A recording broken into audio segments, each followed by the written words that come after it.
ఒక్కరికి ప్రేక్షకులకి అందరికీ కూడా నా ధన్యవాదాలు తెలుపుకుంటూ నమస్సమాంజలి. వారసుడు అనే మూవీలో నిజంగా సార్ చేసిన ఎంత ట్రెడిషనల్గా ఉందంటే అంత ట్రెడిషనల్గా ఉంది. రైతు అనేది చాలామంది మర్చిపోయారు. రెడీమేడ్గా దొరకడం అనేది అందరికీ అర్థమవుతుంది, కానీ అది రియల్గా ఆర్గానిక్గా ఎలా పెరుగుతుంది, దాని విషయంలో ఎంత కష్టం ఉంటుంది అనేది నిజంగా ఈ మూవీ ద్వారా తెలిసింది. ఇంకోటి తాతయ్య అనేది ఒక చాలా ట్రెడిషనల్గా హార్ట్ టచ్ సాంగ్ ఉన్నది. ఈ సాంగ్ అనేది నిజంగా చాలామంది చూడాల్సిన ఈ సాంగ్ ఇది.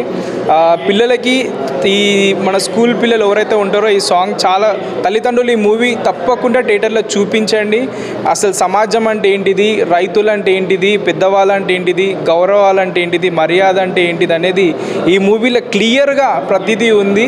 ప్రతి కుటుంబంతో చూసే మూవీ అనేది నేను హార్ట్ఫుల్గా చెప్పగలుగుతున్నాను. నిజంగా మన సార్ సాధారణమైన వ్యక్తి ఇలాంటి మంచి స్టోరీతో ఇంత మంచి మనసుతో ముందుకు రావడం అనేది గొప్ప విషయం.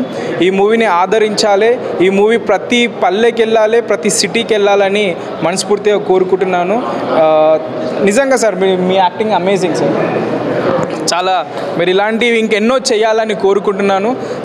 నేను కూడా ఒక సాధారణమైన ఒక చిన్న నటుడిని సార్. నాకు కూడా మీద ఫ్యూచర్లో అవకాశం ఇస్తారని నమ్ముచున్నాను. Thank you sir, thank you so much.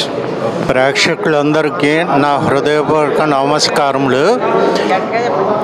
ఈ పిక్చర్ స్టార్ట్ అయింది మా బిల్డింగ్లోనే. స్టార్టింగ్ నుంచి నేను చూసాను, ఏదో చిన్న స్మాల్ సినిమా అనుకున్నాను, కానీ ఇంత పెద్ద ఎత్తులో వచ్చి ఇంత ఎమోషనల్ ఫీలింగ్స్ వచ్చేటట్టుగా పిక్చర్ ప్రొడ్యూస్ అయింది. చాలా బాగుంది ఈ సినిమా. నిజంగా ఈ రీసెంట్ డేస్లో నేను చూసిన సినిమాలు అన్నిటిలోనూ ఇంత ఎమోషనల్ ఫీలింగ్స్, నా కళ్ళంబట్టి నీళ్ళు వచ్చే సినిమా కూడా ఇదే సినిమా ఫస్ట్ టైం. రమేష్ గారు ఆయన దర్శకత్వం